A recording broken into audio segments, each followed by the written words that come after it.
our panelists. We're really grateful to have you here, share your journey with us and insights on the Erasmus Mundus Scholarship. And to the audience, as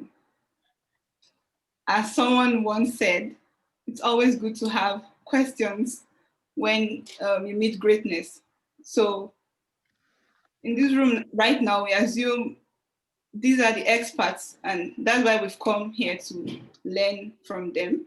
So keep your questions and sit tight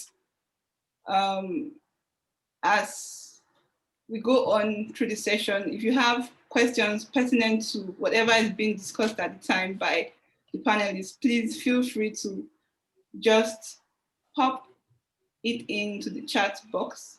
And other than that, I think towards the end of the session, we might have, towards the end of the session, there will be a time designated for questions. So having said that, greetings again to Success, Kelechi, and Rafiu. Did I get that correctly?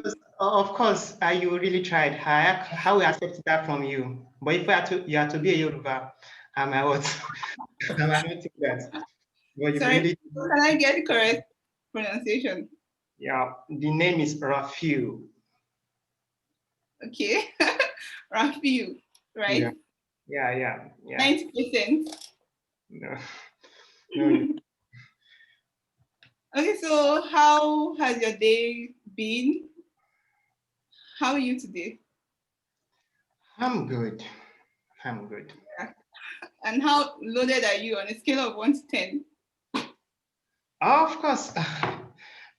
Sometimes our yardstick might not be right, sometimes might not be wrong. But on the average, I believe I'll try whatever I have within my jurisdiction. I'll give like what I have. Okay, that's so let me just 10. Okay, look forward to it.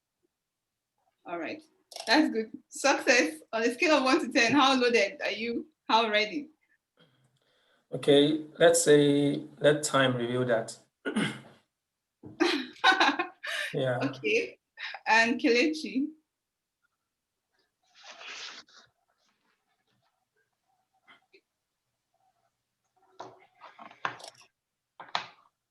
You're muted.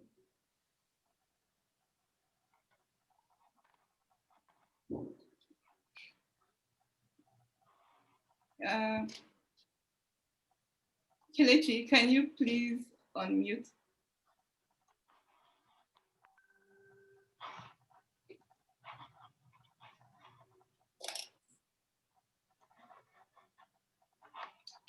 Okay.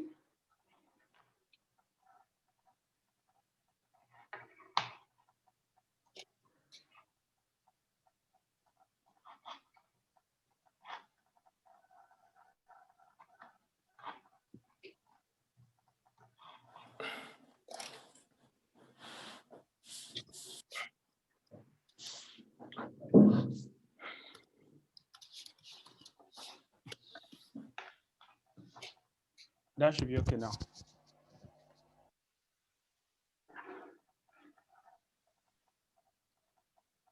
Can you hear me? Why. Okay, good. So yeah, I can hear you now. Okay, so hello everyone. How are you guys doing? So nice to be here today. Nice to see Rafute also on the panel. So let's see how we're gonna go about today. One welcome, Dr. Kelechi. Thank you. How are you? Yeah. Okay, so over to you, Mr. Kelechi. Can you please just quickly introduce yourself? It's going to go in the reverse order in which I first spoke to all three of you. So just introduce yourself quickly. What I like from you is just your name, your academic affiliations, preferably from your first degree all through to where you are right now at your at what point you are in your career. So I'll just like you to tell us about first degree and just that, just so that people can relate and really see you and yeah, relate better with you from where you're coming from and how where you are right now. And then what field of interest you are, just very quickly, please. Okay, so once more, it's nice to be on the panelist today, especially on this very interesting scholarship that is very Sorry, dear to please. my I'm heart. very sorry to interrupt you. Can you please increase? Can you please be more audible? Is there a way you Okay. can? Is it be more better now? audible? Yeah, very, very better. Thank you. Okay, so I will just increase the volume. How about now? Yeah, It's okay now. perfect. Okay, perfect. So let me start by first again thanking you guys for organizing this, especially with regards to the Erasmus Mundus Scholarship that is very dear to my heart. So my name is Dr. Kelechi, Nigerian. I've done my first degree in Futo on industrial chemistry. Then I got into the Erasmus Mundus Masters on the FAME Master, so Functionalized Advanced Materials Engineering, which was between the University of Augsburg in Germany and the University of Bordeaux in France. And after that, I've joined the European Joint Doctoral Program in Functional Materials for my PhD. And this was a dual PhD program, so I did a double PhD simultaneously between the University of Bordeaux again in France and Karlsruhe Institute of Technology in Germany. And my field of specialization is on advanced material design. So my project was focused on designing materials for various applications from renewable resources. So currently I'm a research scientist at Procter & Gamble in Germany. And it's good to see Rafiud also on the panelist, who is one of my very interesting mentee. So Wow. nice to meet all of you. So thank you very much. That's so much you have. And now I wish to tender my apologies for all the doctors I didn't say prior to now. So thank you so much, Dr. Kelechi. All right. And it's good to know that you see one of your mentees here on this panel. Okay, so exactly. Mr. Success. Okay, hello everyone. It's a pleasure being here. My name is Daniel Success Ugochukwu. I did my bachelor's in Michael Okpara University of Agriculture, Umudike in Abia State. My bachelor's was on forestry and environmental management. And I got into the Erasmus Masters and sustainable forest and nature management, which is SUFANAMA. And I'll be doing my first year here in Germany and the second in Denmark. So it's nice to be here, and I wish we get in a lot from this today. Thank you. Thank you very much for success. Mr. Rafiu. Yeah. Good evening, everyone. Let me just say, but greatest Nigeria students. Great. Great.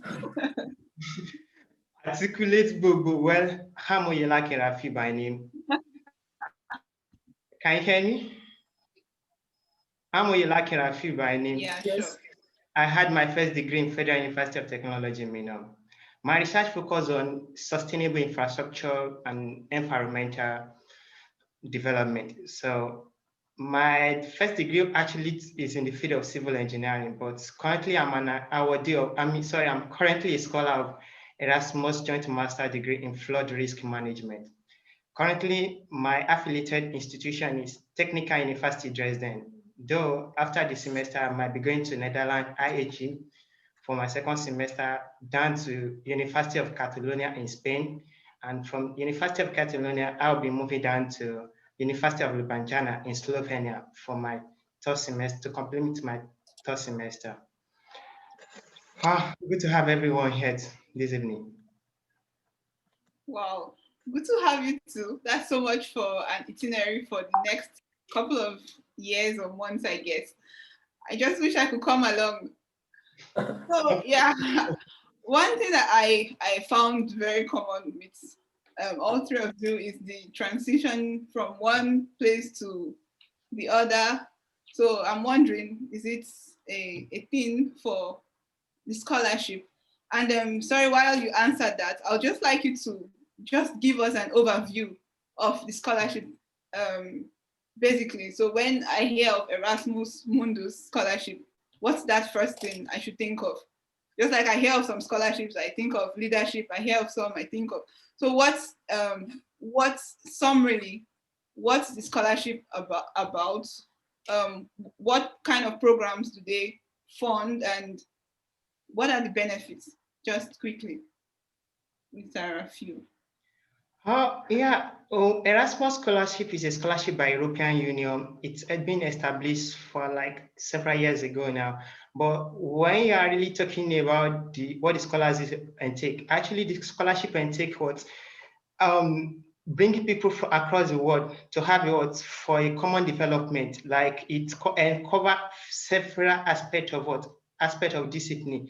It's not limited to environmental, it's not limited to infrastructure, it's not limited to agri, it's not limited to economics. Like they are very diversified.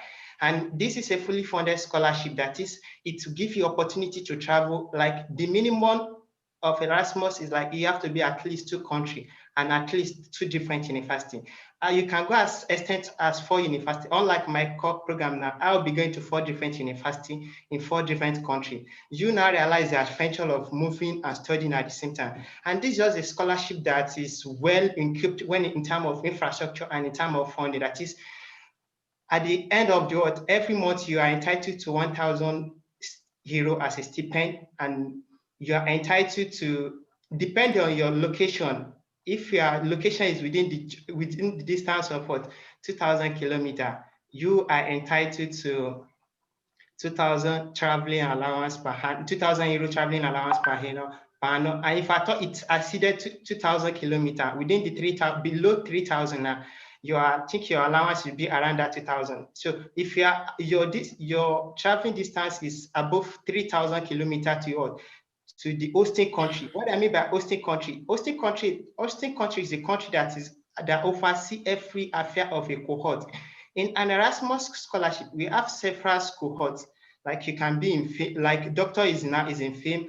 Mr. Success with me here is in FRM, which is flood risk management. We have the groundwater, we have the we have a lot of them. Just think about any aspect of field of discipline. If you do in engineering, in social science, in politics, in economics, so you can just you have to just be able to know which particular actually suits your background. So those are the advantages. And at the end of the day, you'll be having at least 2 certificates. Unlike me now, I'll be having 4 certificates. That is, I'll be having 4 master certificate after my completion of my program. So if you now look at it now, and if I must tell you, Europe is a nice destination to study, because I feel like one needs to explore the adventures of studying in Europe. I hope I've been able to answer your question, or probably there's an aspect you want me to touch. You can still make me. Yeah.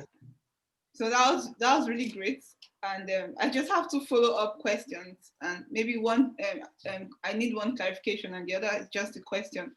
So firstly, I want to confirm that you said one in any discipline at all can benefit from the scholarship, any discipline whatsoever. Yeah. What I mean by any discipline is that we have different category. In the catalog, there is an Erasmus catalog. There's an Erasmus catalog. In the Erasmus catalog now, we have several cohorts, like several category in this catalog. And the catalog has to be focused on what is it focusing on mechanical engineering? It might be focusing on mechanical engineering. It might be focusing on social science. It might be focusing on disease. It might be focusing on forest, like my colleague said, sources. It might be focusing on infrastructure, that's Erasmus Max. It might be focusing on fire management, that's Erasmus Fire Management. It was being called by like it might be focusing on several aspects. You now realize that what at the requirement, you've been told that what they will actually stated there that is people from this kind of background now, they are eligible to, but if you're able to explore the catalog, you realize that what there is no field of discipline that what will not be having an avenue to what to explore. Like you will not be having an avenue to be in one of these category of what fund under catalog, because the catalog is just very huge. I think it's over 100. I think it's over 100 if I'm not mistaken. So if you now look at it now, it cover across rand disciplines. Think about it. I might not be able to have all the catalog offhand, but I think I've been able to mention a few. So that's the only thing one might be having as challenge is that it should be able to locate which of these actually suits my background. That's just the bottom line now, because you should be able to know which of these programs suit my background. If you're able to identify the one that suits your background, of course, Erasmus has got you covered, because you are nowhere. You are very. It's just an avenue for you to proceed for your master. It's just for you now to be tidying up your credential, your necessary documents for applying to Erasmus. Are you there? Hello? Are you there? Oh, well, she might be having some technical difficulties. I expect her to join us later, I guess. Okay. Sorry about that. No. It's bound to happen. Dr. Casey, do you have anything to add on the last question Mary just mentioned?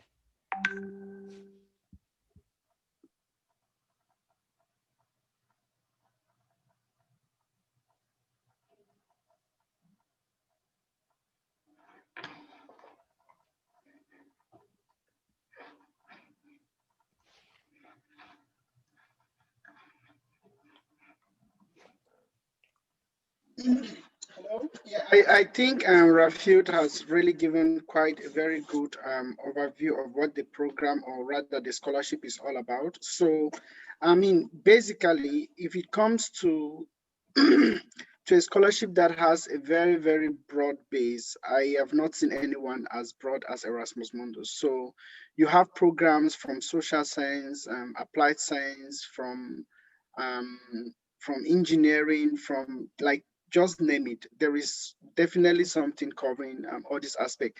What we have to remember is that the Erasmus Mundus is funded by the European Union, and basically it's formed by not even universities, but basically departments, right? You can have a particular department in a university that decides to collaborate with other similar faculties or other similar departments in other universities, and they form this consortium, right? And this consortium now applies for a funding.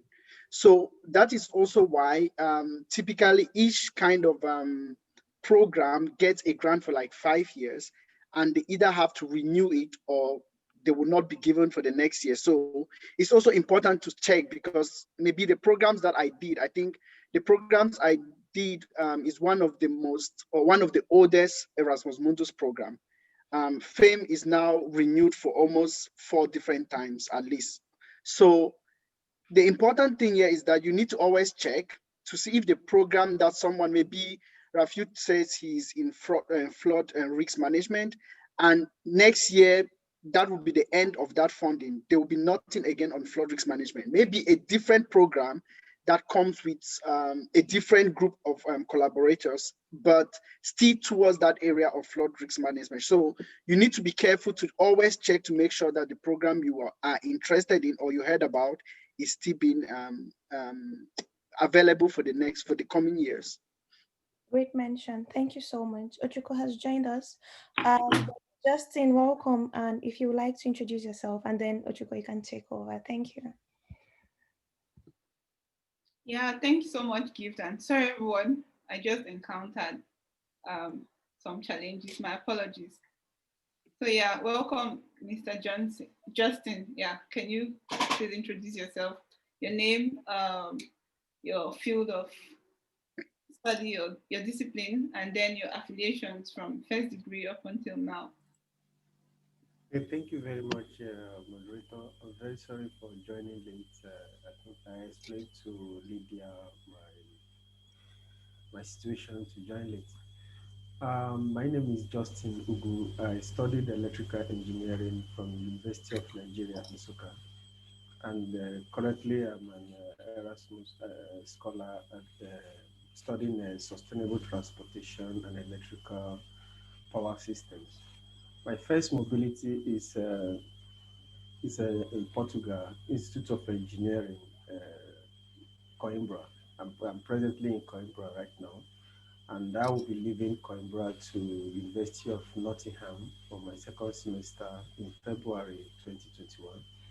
And from there, I'll be going to Spain, University of Oviedo, for my third semester, where I can, after which I can choose to go to any of the hosting university for my internship and my thesis. All right. Thank you so much, Mr. Justin. Over to Mr. Success. Yeah, I would just like you to tell us about the application process, which I think is the crux of the matter. So about the application, pre-application, that's preparing for the application, and when you apply and afterwards. Okay, thank you for that. Okay, there's a catalog where you have over 100 courses being funded by the ESEA, funded by the EU through the ESEA. So you go to the catalog, you check the courses over there and check out the ones you have a desire to apply for. Most especially, it is always advised to try to select those programs that are related to your background. Because one thing I know Erasmus does is they are so strict about that. But it's not like you are only limited to just apply to, because someone they come from a different background and desire to switch. So in such a situation, you need to really give them a good reason why you're doing that. So when you select the program, you go to the site. Every programs on that catalog has a site to themselves. So you go there, you check their requirements. You check their requirements. You go through the sites and check their requirements. One thing I know, the things I know that are very important that you need to get is your CV. These are the requirements you need, your CV. Some would require you to provide your international passport, whereas some would give you a chance to provide your names in the place of international passport. So you can use your national ID for that. Your motivation letter. You need reference letters from professors. So one thing I know it depends on the program, right? So there are some programs who have different requirements to the others, but the ones I'm trying to mention now are the generalized requirements you have to produce. So your motivation letter, your CV, your reference letters, your certificates, your transcripts. So I think, and you need to provide a proof of residency. I think it's very, very important for those applying from the third world. So you have to provide your a proof of residence to show that you are from a particular place, and you are not applying as a program applicant. There's something they call program applicant, and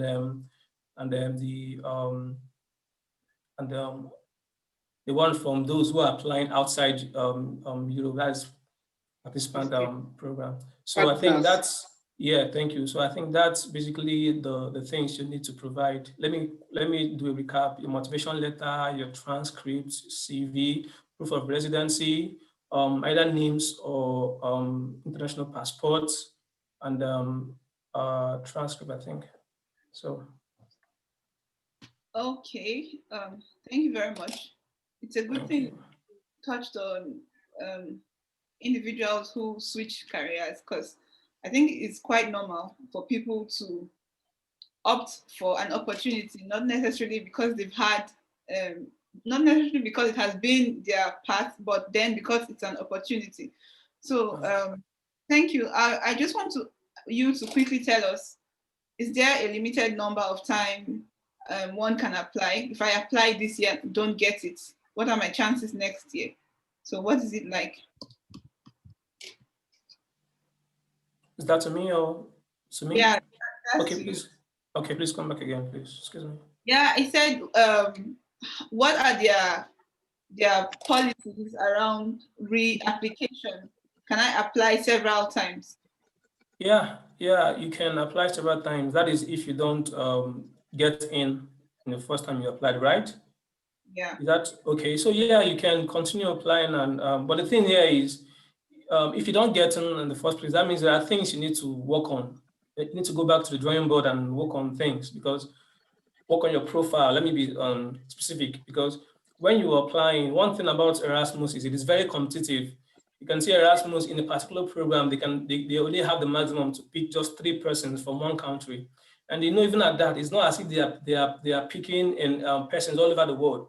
So let's say in your program, there might be just 10 slots, or 20 or 25, depending.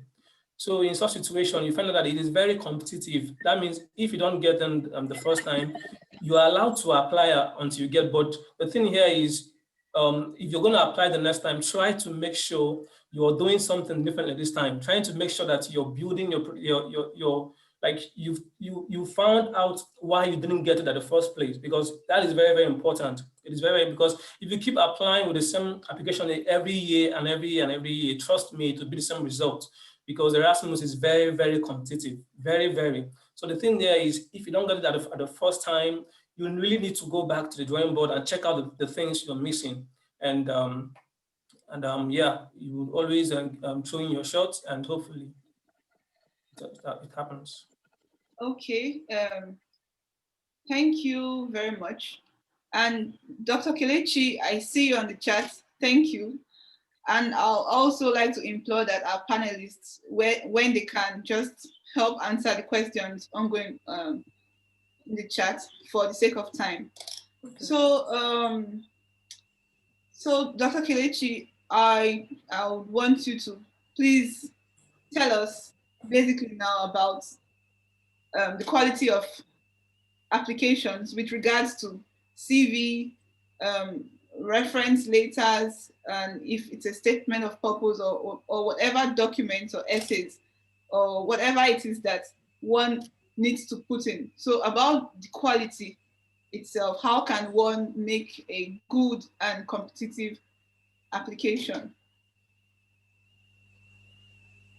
I think the first thing that I would say there is that you have to identify first what is your point of differentiation, right? As Success rightly said, and Erasmus Mundus is very competitive, absolutely very competitive. And so if you think about a lot of people that have gotten in the past, you had a lot of people from, say, Pakistan, from India, very few from Nigeria. And one thing that we realized later on was that many of them had, like, say, their motivation letter checked by their professors, by everybody they could find, right? So you really don't want to leave anything to chance, especially those things that are within your control. So the first advice that I would give anyone is first to understand the requirements of the program. Okay, like again, I think Success Rally said, apply where you have the best chance based on the things you already have.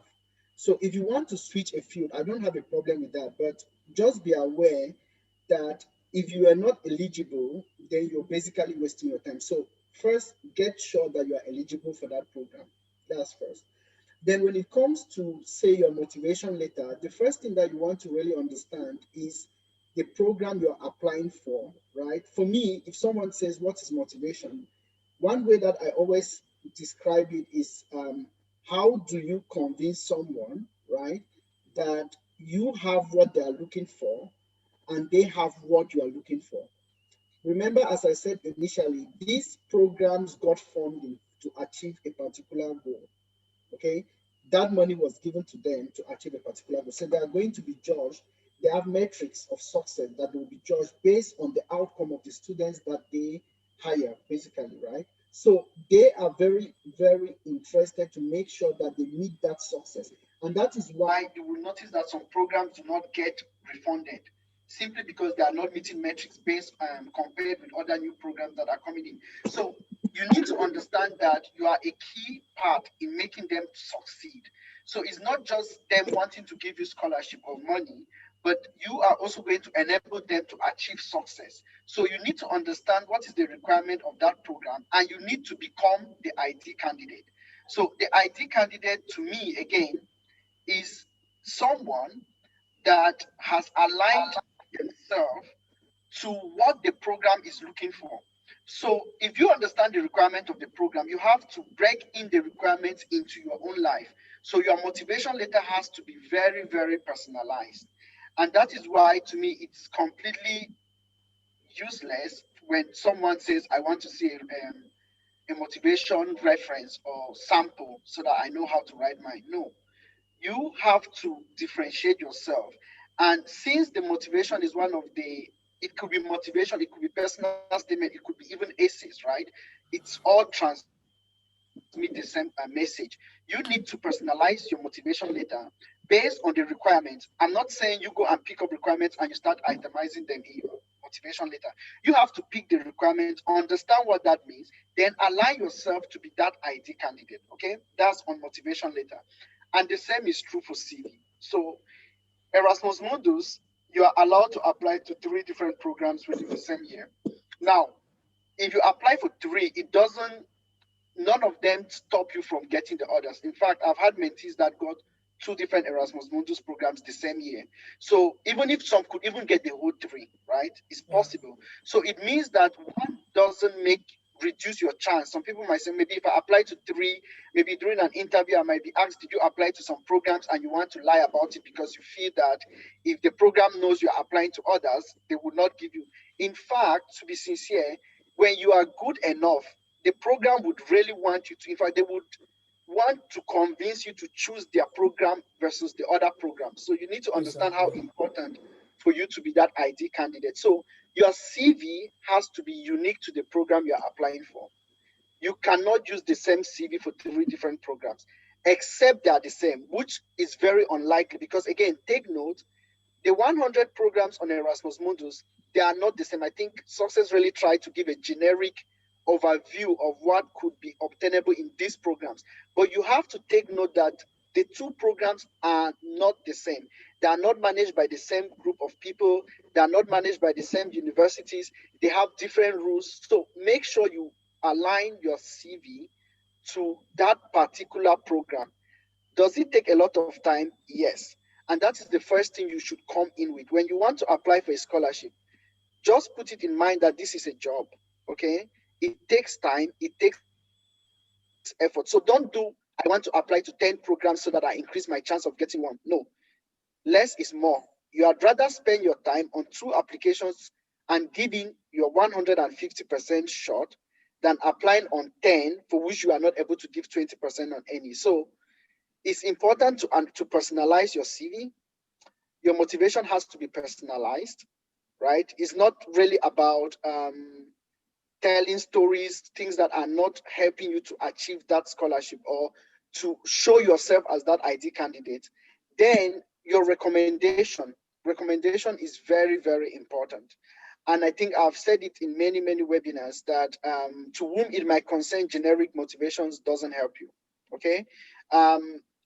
Remember that the 3 different components, the main 3 components of your application outside of your transcript. So let's put transcript as your performance in the university as one outside criteria. But the 3 that you have influence now, since you are no longer an undergraduate, or perhaps maybe some undergraduates are listening, but for those that have graduated, you can't change your transcript anymore. You can't change your first degree. So the 3 things that you have control over or you can influence are your CVs, your motivation essays or letter of personal statement, and your motivation and your recommendation. Now, how can you influence your recommendation? What I recommend is that when you want to ask for recommendation from your referee, again, take note, it must not be a professor. So you can get a good recommendation from someone that doesn't even have a PhD, that would put in more value to your application than one that is coming even from your VC. Who knows your VC, right? So how does his name make a big difference that he writes one statement that, okay, I know Mr. Success, he's a good student, I want him the scholarship. That doesn't carry any weight. But someone that explained to the selection committee how to sell you, you sell yourself in the motivation letter. So your recommendation letter should sell you, right? So there should be a correlation between your motivation letter, your CV, and the recommendation. So what I advise is that you can contact the people that can give you a recommendation, propose to draft it yourself. Okay, because drafting a motivation letter, a recommendation letter is as difficult as drafting a motivation letter. They have to be that skills, right, that they are asking that person or that your referee to speak about, that ties to that your CV you already have, tied to that program you're applying to. So you are the best person to draft that recommendation. I'm not saying draft it and submit it. It doesn't make sense. Draft it, first contact your referee. Say, I know this is a lot of effort. I am offering to draft the recommendation if you would allow, so that you can go over it. And if it's fine with you, you can now sign it and send to me. Okay. So I think this always works, because why many of them would give to whom it might concern. I mean, think about it, you as a professor and 50 students are asking for recommendations. How will you even manage that? To give them personalized recommendations, it's very, very difficult. So when you draft it yourself, take note that it has to align with what is on your motivation. Okay, then it also has to align with what is on your CV. So someone looking at your package able to that this is someone that understands what he wants to apply to, she wants to apply to, and the person understands that this is what I'm offering, and this is what the person needs to become the person he wants to be in the future. So all this needs to tie down together. Hope that was explainable enough. That was clear enough. That was actually very, very detailed and rich, and good point you made about the recommendation, about one drafting it himself or herself. So I just want to get something clear. You okay? First of all, on eligibility, you spoke on eligibility. Is there an age limit, class of qualification? Is there what exactly makes one ineligible? Yeah, so let's just go there. The first one, obviously, I think someone was asking about this proof of residence, right? So for you to be given the scholarship, even if you were selected, even if you were the top on the list, and you have lived in Europe for over a period of 12 months, right? You are not eligible for the partnership scholarship. You can apply for because you have category A and B, you can apply for the category A scholarship, right? So that is the first point of eligibility. And that's why they always ask of these proof of residence that you have not been in Europe for over a period of 1 year. Now, the other part of the eligibilities will depend on each programs, and I really don't want to generalize it. The reason being that some programs I've not seen, but I wouldn't be surprised that some programs have age limits. Okay, the program I didn't have one, so I would instead advise that anyone that is interested in any program, when you pick one program, even if you are applying to 3 of Erasmus Mundus programs the same year, consider that each of them are different, because they are actually very different. Okay, so for some of them you need to fix your mobility. I don't know whether it was the same for Raphael or Success or Justin, that you had to fix where you would be in your second year, even when you are making the application. And that could also influence whether you'll be selected. Because at the end of the day, if they have, say, 5 people that they want to select to go to university that goes from A to B, and you want to go from A to C, and they have less slot for people in C, they would strongly consider that you want to go to B and you have convinced them why you want to move from A to B.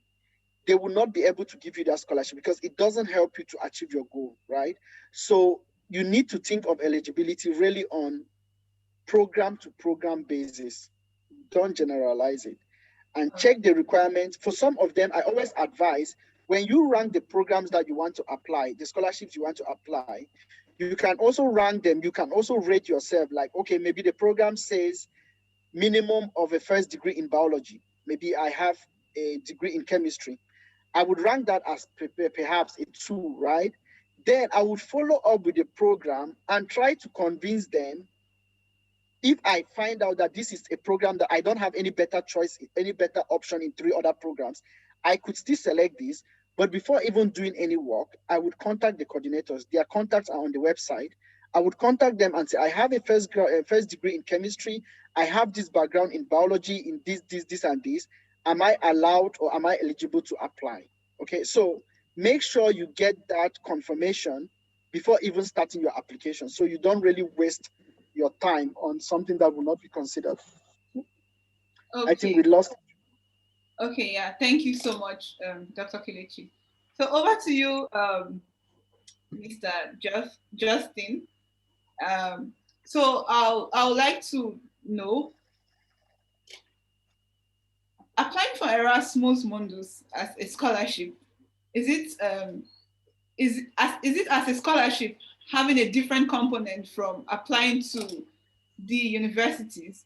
Like, do I just make one application and once I make this to this program, meaning I've applied, or are there different entities? Can you just tell us more about admissions in the university and correspondence, mails? Do you need to seek supervisors, and how do you go about the research?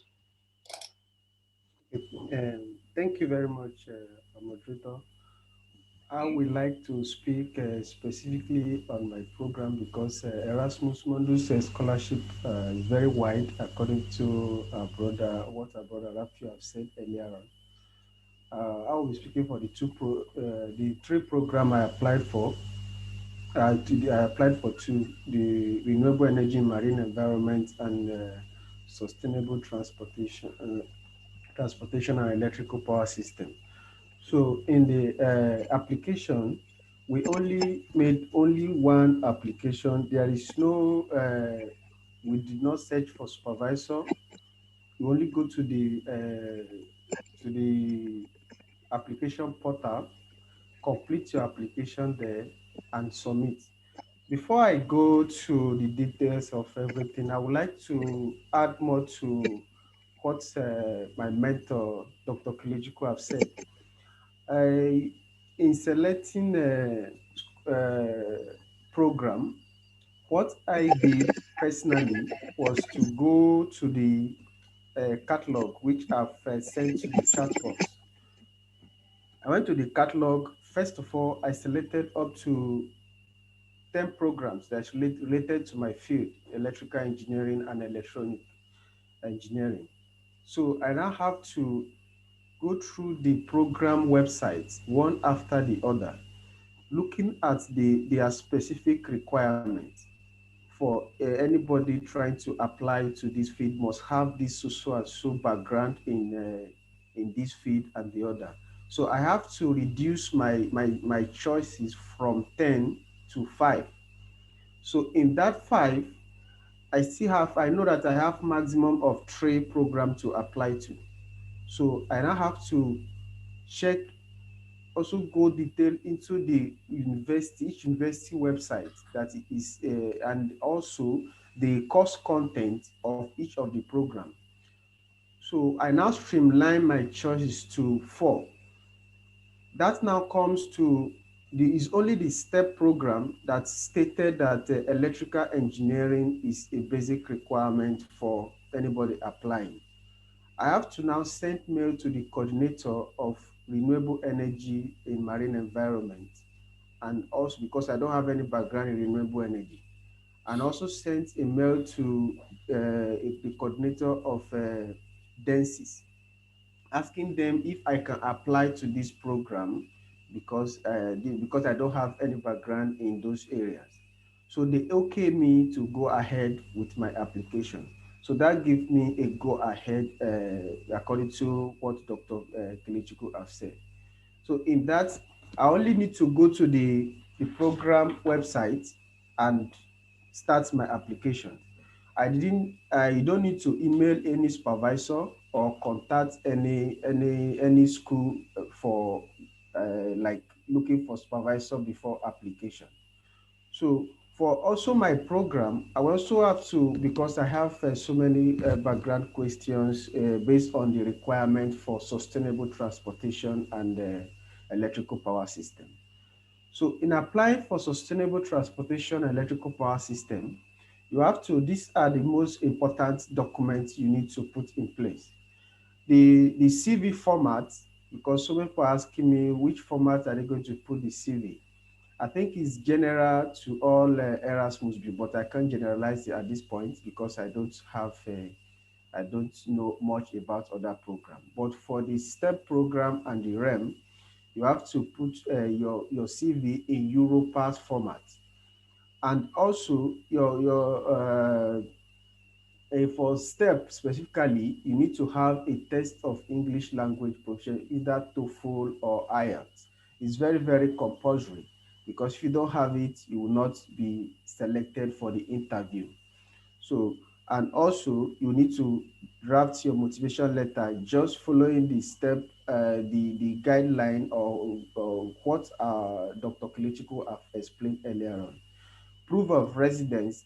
You can get this proof of residence from your workplace, which personally, that is what I did, where I was serving at Nasarawa State University, and also your degree results, transcript, and of course your international passport. For REM application, for STEP application, sorry, you also need to get your course outline, like the syllabus of your courses from your first year to final year. Like maybe you did Mass 111, you will tabulate it stating the unit and also the course content of that particular course. In a tabular form from your first year to final year, and you put it in a PDF format.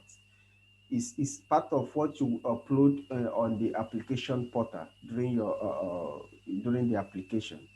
And also for the reference, there is no particular format for the reference in the two applications I applied for. I don't know if there is in any other one, but I also follow because Dr. Kelechuku I've been following him secretly, but I don't know if he knows me.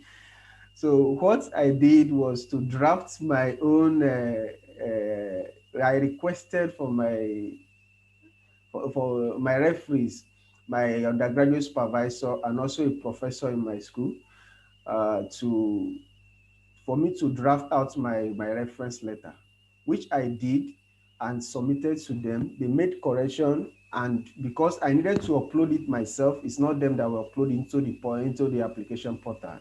For that is how the STEP and REM program works. The supervisor are not the one to submit it. They will send it back to the applicant to upload.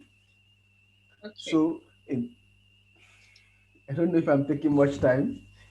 I think you just wrap up. Yeah. Okay, let me just wrap up.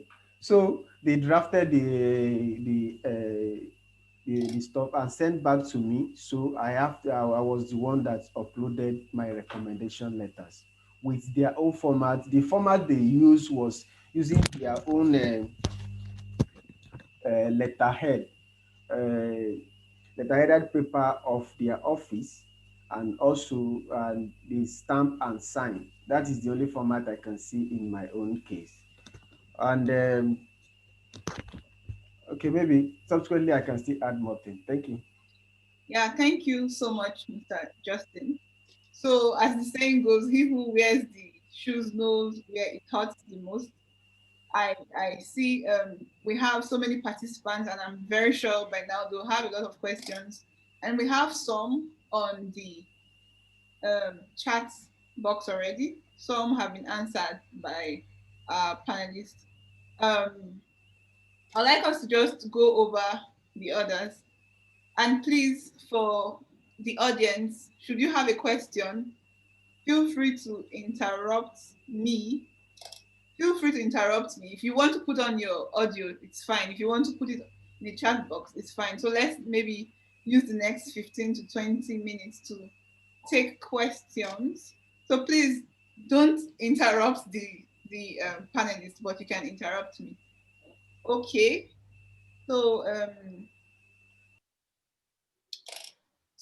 I see a question here.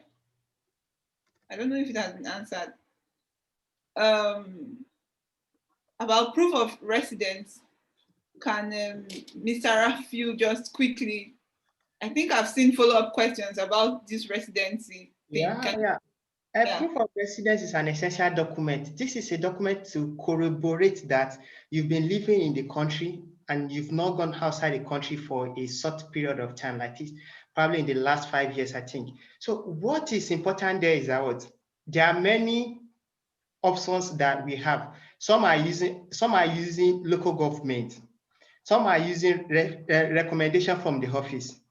So, but if I'm to speak from my perspective, while I was applying, I was not in school, and at the same time, my local government, I think it has gone beyond 5 years or 6 years, and it was recommended that whatever you are tendering as a document, as a working document for proof of residence, should not exceed, it should be within the last 6 months.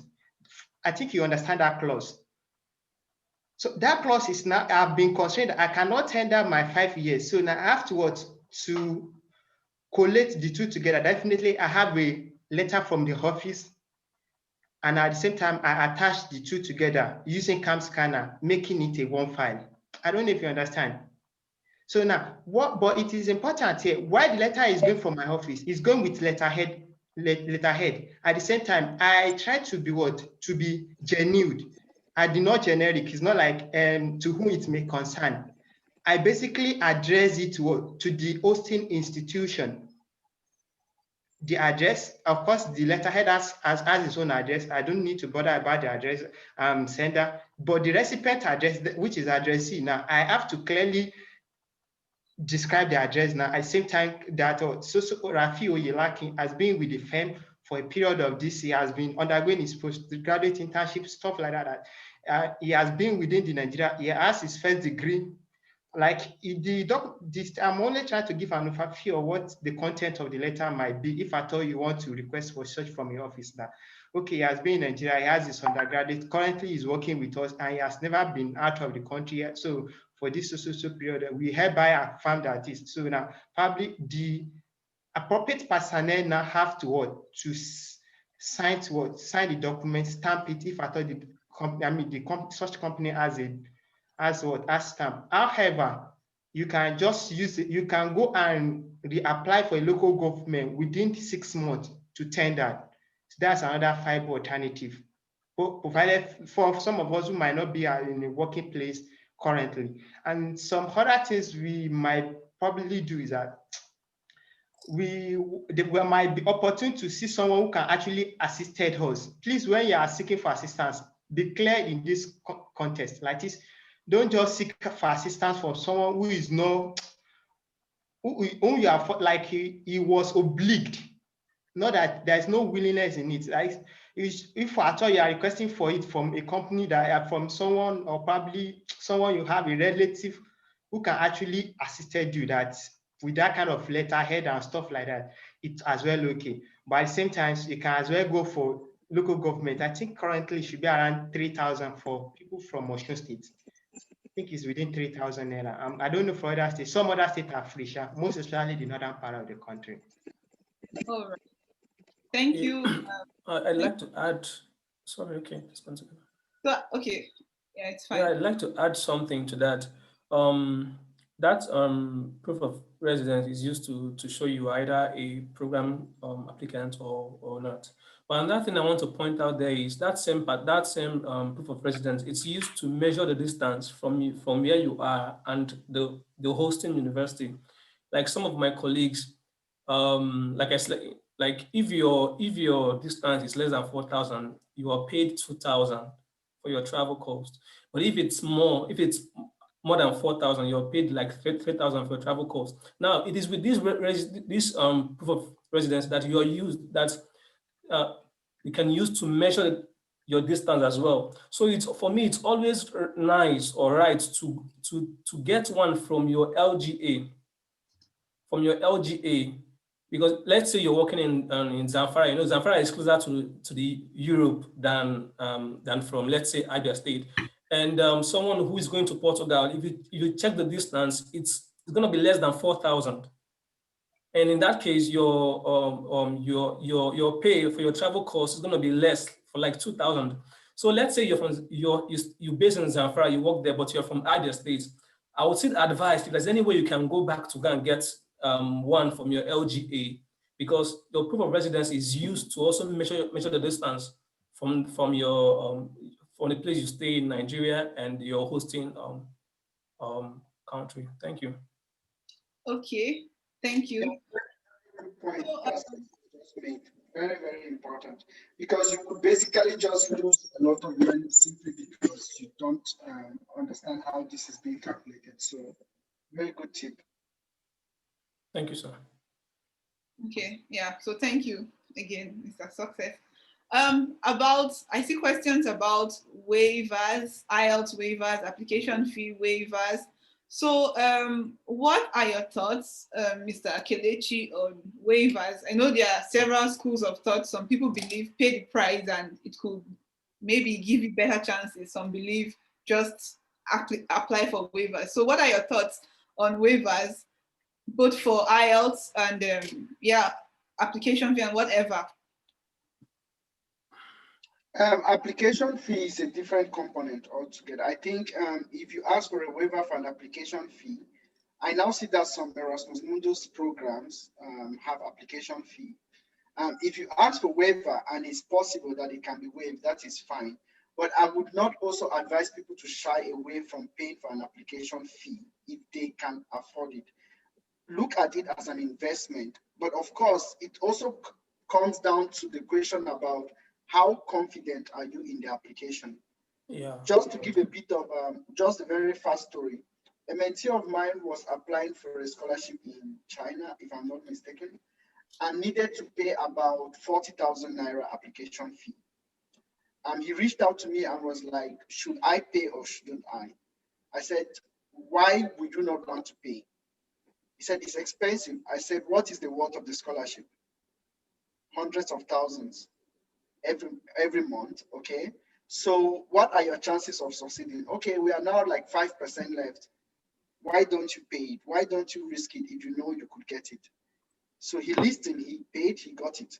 So we need to always think about it as an investment, right? Don't be too shy to pay for things that you need simply because you feel that it could be gotten free. And the same is true for IELTS or TOEFL. Now, some programs allow you to use English exemption. If they tell you you can use it, means you can use it. Now, when this becomes very important is if you have to be compared with someone else that has the same rating, because at least I've witnessed where they did some not ranking, like the rating of Erasmus Mundus for a program that I did. And I saw that even for some programs, they also put it on their website, how each of the components will be considered. I don't know if any of you have had that experience. You would see that they would tell you transcript, maybe 20%, your motivation, 10%, recommendation, 10%, then interview, 30, 40%, right? Yeah. English proficiency sometimes could come in. Now, if you have 60%, let's say, 60, if you have 90% and someone else has 90%, what will be your differentiation between that person? If the person has a TOEFL or an IELTS that was asked and you have an English exemption, then you will not be chosen against that person, right? So if you can afford this, please do it. If you cannot afford it, I've also seen people that have gotten this scholarship without any of these exams. Is it possible? Yes. Do you want to take the chance? If you can afford the exams, don't, right? So you need to really assess yourself and say, okay, fine, I wrote these exams. I paid a lot of application fees. It didn't mean I got my scholarship. I got it after 3 years, okay, consistently. I think it's also one of the questions someone is asking, can I apply from as an undergraduate? Yes, I strongly advise you to start early. I started applying from my 4th year, I applied in my final year, then I applied during service. So what I gained from each of this time is experience. I didn't see it like failure, right? Someone was saying, I've applied since 2016, what am I not doing right? First of all, you need to understand what is it you are doing and appreciate the growth you are making, right? Reach out to people, get feedbacks, try to question what you have been doing. Don't use the same application and just copy and paste and say, okay, maybe this year it will work. Each year would be even getting tougher because the more people know about this scholarship, like it is now known in Nigeria, the even more competitive is going to be, right? So if you got shortlisted for interview the previous year, make sure that you even double up on what you have done that year to even get a chance or improve your chance for the next year. So just to answer your question, if you can afford it, please afford. Spend what you can spend. Attend webinars like this one that is organized. When I did my Erasmus Mundus, we never had anything like this. Okay, so I think you now have a very big network of people you can reach out to. You have the Erasmus Mundus Facebook page. You have all these 3 guys that are in the program at the moment. They even know more about the program now than I would say I know, right? Because a lot of things have changed in between. But you have a good network to reach out to people. And please, very important, before reaching out to anyone, do your work. Don't come to Success, Justin or Rafiud, and tell them to explain the program to you, right? Like, find out as much as you can, then come to people with specific questions so that they can walk you through. So don't put the job you should do on other people. As I said, applying for scholarship is a job. So make sure you also take it as one. Yeah. Okay, to also add to what Dr. has said, for one, I didn't write IELTS, not TOEFL, but I made an application fee for my program because it's necessary. So if the program allows you to apply without IELTS, please go ahead. And right now, I would like to just say, I don't know if it's funny, people shy away from application fees. So that should be an opportunity for you because it means that if it exactly. So if without a application fee, let's say 1,000 persons may apply, but when there is an application fee, let's say maybe less 500. That means the chances of you getting in is now kind of higher. So that should be an avenue for you to kind of to take up. So when people are shying away from application, please go ahead because I don't know if I would say that's why I'm here. I don't know because in my case I had to pay an application fee. So once there are these fees, that means many persons will shy away from it. So please don't be scared of paying application fee because like I don't know what I'm reaping here as a reward now. It can be compared to what I paid for an application fee. So that is just to add up to what Doctor has said. Thank you. Can I talk? Sure. Oh, please, like you have to pay the price. You have to pay the price. Application fees will not actually discourage you because looking at the opportunity that comes after it's much more enormous than the application fees. Because I want us to understand the uncertainty in scholarship application. That is, you don't know what they are like. You are trying your best to put all things together. Actually, they have the requirement. But at the same time, you still have to realize that your assessors still have their own perspective of the requirement. So application fees is just is part of commitment to assess candidate. Okay, if we can apply application fee, obviously is what is kind of sure of result, of his kind of confidence, it's sense of confidence in him paying the application fees. And please also, like I would like to corroborate what Doctor said earlier on. Please, there are questions Google will answer you. Please, there are questions why Google will answer. Please, when is the application starting? Please, when is the application closing? Please, what are the documents? There are questions you can annex from this. From the respective program portals. There are please. And another thing that I think is very important is that digest instruction. If I'm to be given chance that okay now, like if I'm to recommend for anyone, I will ask the person to go and read instruction 2 to 3 times. Read it today. Don't, after today, come back next week. I mean, tomorrow, read the instruction. Probably after 2 days again, read the instruction. Because I've realized that many candidates actually are missing out based on instruction, because instruction is just the first screening you will be subjected to. Okay, now candidate who did not do this, like they are those ones, they will not even bother to check your documents. Talk more of looking at your transcript. You might have a better transcript, has a nice SOP, but the fact that you've default one of the instruction, you have already castrated yourself of such an opportunity. Because I do tell people the slot has already been fixed by most of the program. That is, ASEAN has its own number of candidates they are expecting from ASEAN. There's a certain number of candidates they are expecting from Europe. Same thing applicable for Africa. Same thing applicable to what North American. And if you look at it now, you later realize it's probably now they are giving Africa a 5, because I later realized that averagely most programs take 25, 20 within, I think 30. Is it one program I saw that it is very close to 30? You now realize that if you look at it, if they are to ration it among the continents we have, it's going to be around 5 or so. Because I even evaluated it now.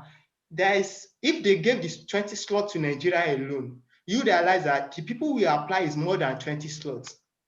But the advantages you have, that you have this access to information. You have this access to what? To people who has passed through the what? Passed through the track. They are giving you an update and probably the likely thing you need to do to improve your chances. Please try as much as possible to be able to improve your profile. Don't be insatiable when it comes to your profile. That is, your profile of last week should not be satable to you today. Again, you should try and have something. Even though, like, I think something like there are many programs you can be attending online that can actually be handing you some certificates and some other things just to corroborate. Like, don't underestimate what an art you can use to be at head, because there are many things that actually speak at the long run. After the assessment, after they realize the SOP now, they might need to go back to drafting table. Okay, now let's look at the extracurricular activities. Let's look at the volunteer. Is he ready to give back? Has he participated in community service? Does he have any potential to give back? Because you need to synergize, blend the two together, your career, at the same time, your community, your volunteer, you'll be able to blend them together so you can try as much as possible. The improving in your profile is the only thing you have to sort for them. They don't really care whom you are. You are black, they don't have that kind of sentiment. It's my uncle that will do the assessment. I have person at the admission office, could they work? All those things will work. Until they work, you pay lavish money on your profile. Don't just sit down and pay. Like, I was telling one of my mentees that my profile, the profile that first me the scholarship, if I'm to apply for it this year, it will not first me scholarship. It was like, why? I said, the awareness has increased. Automatically, the forest has changed now. If I did not do something greater, multiply by what I did last year by 3-fold, I should be able to do it multiply by it by 2-fold. So if I give you my SOP, I think you've gotten the best of opportunity. No, you've only wasted a slot. You need to what? Let's just please, I'm pleading to each and every one of us. Let's see how much we can see together. Let's use our circumstance. Let's leverage an opportunity. Thank you. Thank you, Sarah. Thank you so much. Yeah, you have such good points, and yeah.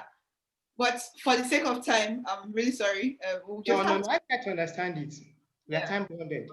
Yeah, thank you so much. Hopefully, the applicants should be able to reach panelists on their consent. So over to you, Gifts, to just quickly take the questions of those who would like to speak. Oh, okay.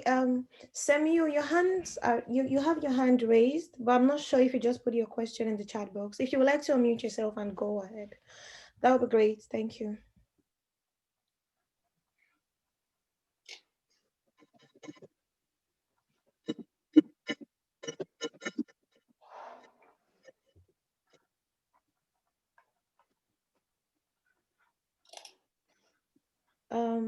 Okay.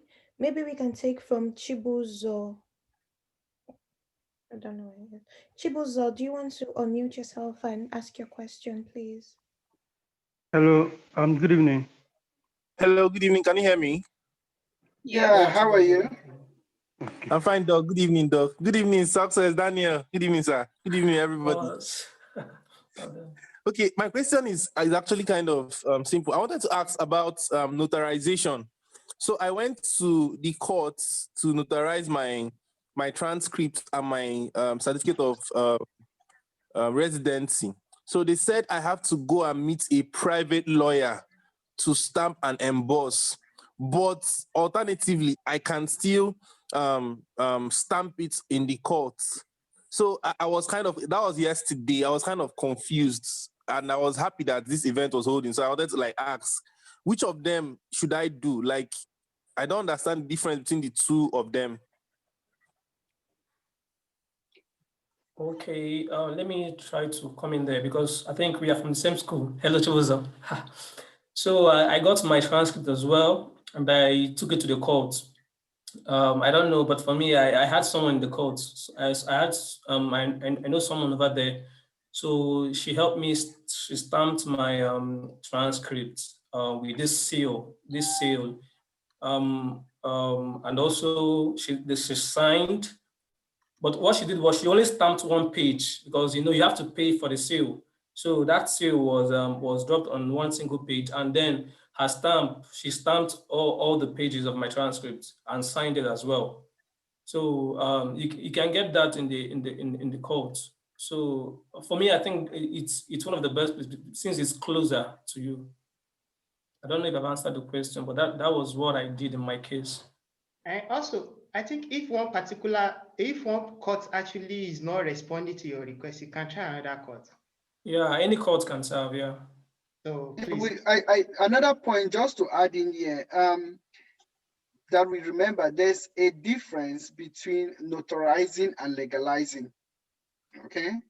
Notarizing, you have who they call notary public. These are some lawyers, it's a group of lawyers in their field that are notary public. Okay, so notarization is not legalization.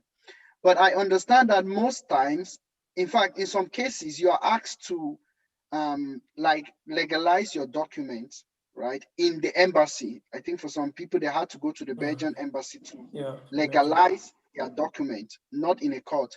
But if you were given an open book, like you were asked to legalize your document, yes, you can do it in a court.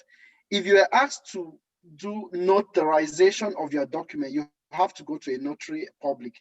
Most times it can be mixed. So I've seen situations where the one of the court is always enough. You just need to also communicate to the school what you have, right? As long as you also get the seal and then you have the document signed. Another aspect that is important to note, I don't know whether it's still applicable now, is that you should not send your original documents anywhere. Yeah. Okay, Yeah. never be given. Most times there is always the conversation of certification. So they call it certification as true copy of the original, which is, I don't know if this is what you did, Daniel. Like, did you sign, was this signed on the student copy of your transcript, or because you should not have like the original transcript, right? So this was your student copy, printout. Yeah, yes, students copy, the printout, the one yes, the copy. Okay, very important. So take note, in some applications, you will be asked to also send hard copy. You will submit online, and you would also send your application package by post to the university. In that case, you will be asked to, even the application, you will be asked to print it out and also attach your transcript and your certificate, either legalized or if they insist for you to notarize. Make sure you only do it on your copy. Never send your original document. Nobody's going to give you back. Very important. Thank you so much for your answers. Just because of time, we'll try to like take questions and very, very brief answers so we can go around. Semi, if you're ready, do you want to go next? And just yes, take the question. Yeah, thank you. Good evening. Good evening. Good evening. Are you able to hear me? Yeah. Yes. So my question is on financing. So there's a question here that states, Please lay out your plan, how you want to finance your 2 year stay in the AFEPA program. So that's not clear enough. So I was hoping if someone could help clarify that. So it's about how I plan to finance the study during the course of the 2 year program. So am I supposed to state the costs? I don't get it. So I leave that to Justin and the rest. Yeah, Justin, are you happy to take that question for us, please? I don't know. I think he should make it clear. Is it an essay question or what? The particular question he asked, is it an essay question or what? So it looks like I'm required to type in the response. So there's a box, and then I'm supposed to type in the response. Yeah. Okay, if I'm to come in here, it's more like you should tell them, I don't know, but try to make it clear that you're applying for the scholarship. But one thing I would always advise applicants is don't shy away from shooting mails to coordinators of these programs. Their job is just to help you in any way they can. So sending out the mail to get an answer from them, I think that's the best thing to do, because I'm not on AFEPA, and these programs are different. Every program has their own way, the way they work. So my advice to you here now is go to the site, take the contact list of the coordinator or the contact person, shoot them a mail, ask them for clarification on this question you just asked now. Also, I think we have one scholar that won half paper this year from Nigeria. Ajibola, is it Ajibola like that? I could not recollect his name. If you can explore LinkedIn, you should be able to locate him. It's nice to connect with him. It would be nice for you to connect with him. But I can just close up on this part. Most times, when you are asked this question, just write there that you're applying for Erasmus Mundus Scholarship. Exactly. Okay. That should do it. Of course, remember that for the Erasmus Mundus Masters program, not everyone on the Masters has a scholarship. Some are self-funding. Okay. So some people come in there for self-funding. So it's just also remember that you are not the only one applying. Some people would really state there that, yes, I'm going to fund this, because that would differentiate or make their own application easier. So whether they will be considered for the scholarship or not. So why I completely agree again with Success that when you come across a question that is not clear, perhaps spend the first time, go through the whole application, pick out the questions that are not clear to you. Please contact the coordinators. They are there to help you. But for this particular question, yes, you should write there that you're applying for the Erasmus Mundus Scholarship to cover your studies. And again, most of these questions are also there for, how do you call it, like for analytics, right? So they can check how many people want to apply for scholarship or not. So it doesn't, again, limit or reduce your chance of getting it because you are telling them you're going to apply for the scholarship. They know that the scholarship is open. And for some programs, a lot of Erasmus Mundus programs, the only time you are asked to specify, which you have to be careful in the application, is when you will be asked, like, are you applying for the Erasmus Mundus Scholarship? Do you want to be considered for the Erasmus Mundus Scholarship? Yes or no? And that is it, you will be considered or not. And for you to be considered, take note, the application deadline for Erasmus Mundus is always earlier than the closing application of the program. So if you want to apply for the scholarship, you have to apply earlier and meet their deadline. Once you don't meet the deadline, don't apply one day to your deadline and you start explaining, oh, there was no internet, network was bad, I didn't have electricity. Nobody is listening. If your application doesn't come to that deadline, it will not be considered. Stop. So make sure your application goes in early before the deadline. And the deadline is not the deadline of the program. Check deadline of the Erasmus Mundus Scholarship. Okay. Thank you. Please, panelists, if you're happy to use the chat box and answer as many questions as you can, really great. Sorry about that. Also, there are so many people with questions. This session is supposed to end at 4:30, but if people are willing to stick around and have informal chats with the panelists, I think that would be great. if the panelists are able to still stick around. Yuri, do you want to ask a question, please? Yes, I do. Can you hear me? Perfectly. Yes. Okay. Good evening. My name is Uriri I'm sorry. Otite. Sorry, excuse me. Please, before you go ahead, I would also like to Okay. suggest that if you have a question, you can drop it in the chat. There are some persons that are Okay. also willing to answer your questions. We might not get everybody Yeah. to talk. Henry, nice to see you. I don't Thank see Okay. you, but nice to hear you. Thank you, Doc. All right. So should I proceed with my question here? Yeah. Please No, go please Okay. ahead. go So ahead. Go ahead. all right. So yeah, my name is Uriri. I studied civil engineering at the University of Port Harcourt, and I have a question regarding something you said about the format of the CV we're supposed to use for the Erasmus Mundus application. You mentioned that we're supposed to use Europass CV. That's the format that is allowed. But I'd like to find out if there is like an easier way to transform my already existing CV to a Europass format or not, What or do you have mean to. by transforming? No, Um. I think what she was asking that where she can do that, you can do that online. Just search for Okay. Europa. Okay. Yeah.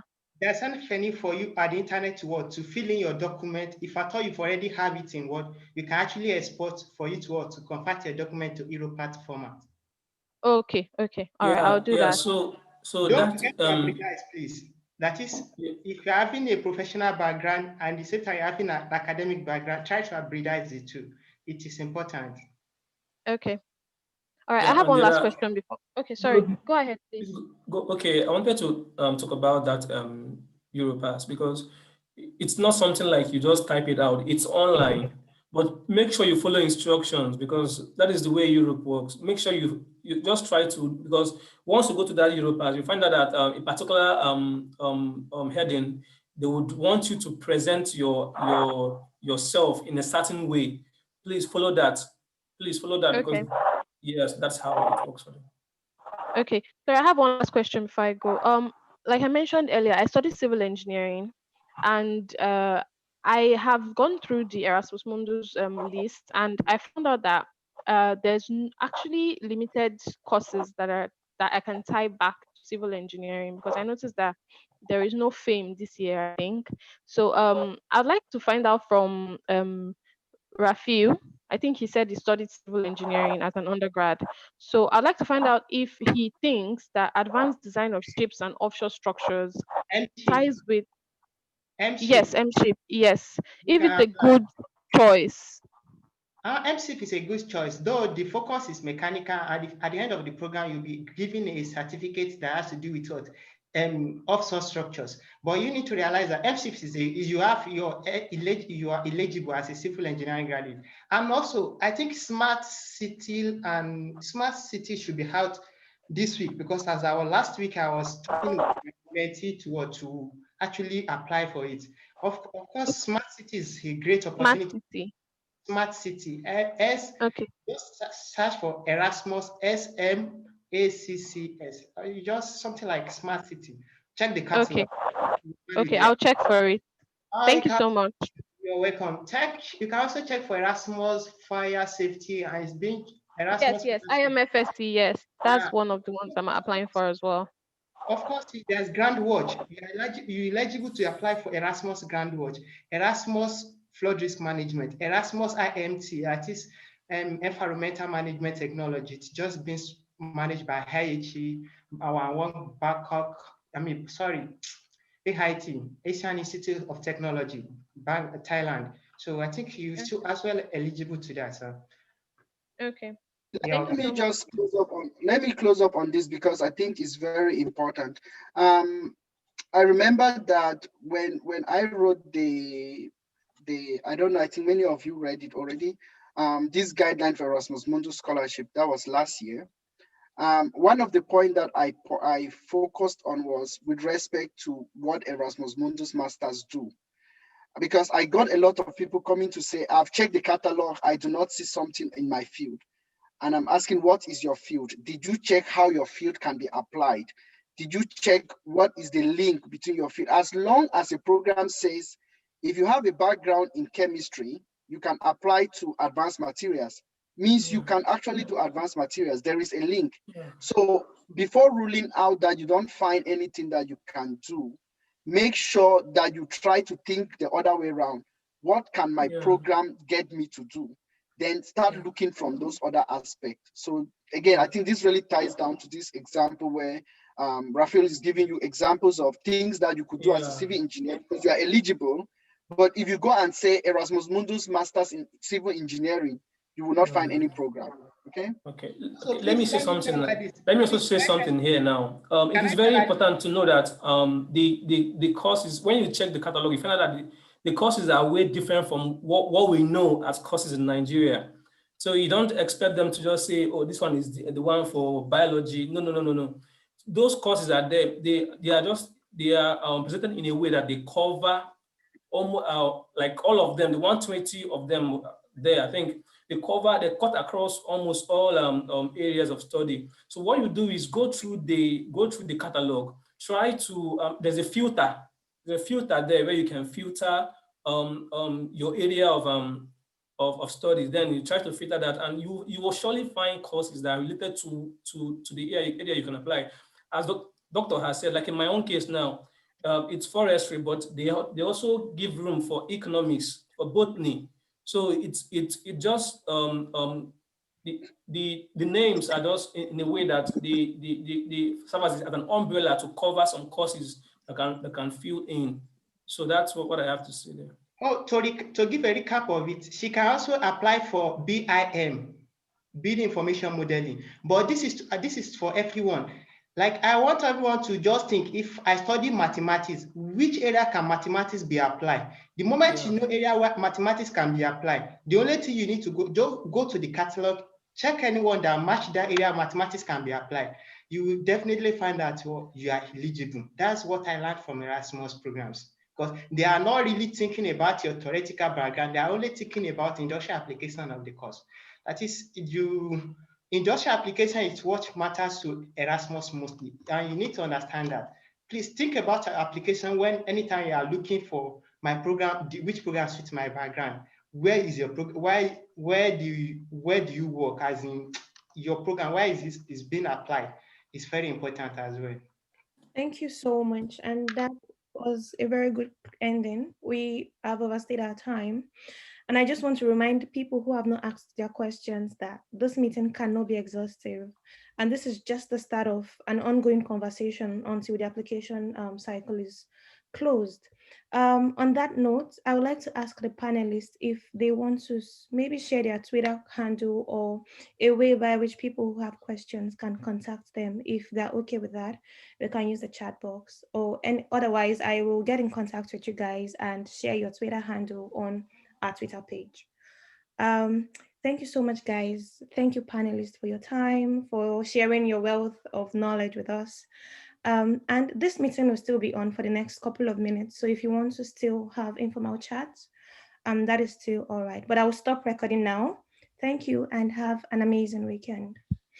Thank you, everyone. Yeah. Okay, thank you.